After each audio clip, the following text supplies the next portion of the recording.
Serato enables users to quickly add stem controls on their existing hardware with the tick of a box. Here's how. First, make sure you have the latest version of Serato DJ Pro or DJ Lite. Open the app and connect your controller.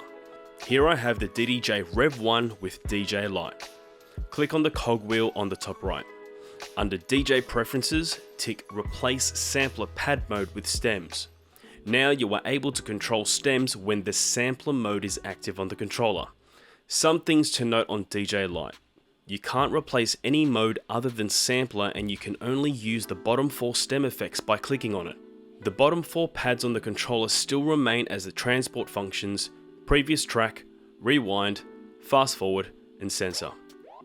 This can also be done with the legacy product. Here I have the DDJ SB3. It offers the same ability to replace the sampler mode with stem control. To find if your controller is compatible with this option, head over to the Serato website. I'll have a link to the article below. Serato DJ Pro allows you to replace certain modes with control, so you're not locked into replacing the sampler. Here I have the DDJ FLX6 with DJ Pro. Click on the cogwheel, then under DJ Preferences, tick Replace Pad Mode with Stems. You then have an option on what mode to replace, depending on your device. I'm replacing Loop Roll. And that's it.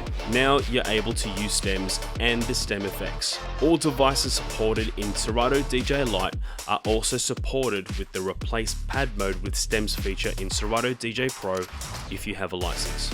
Hope you found this helpful. Subscribe for more content, and I'll see you on the next one.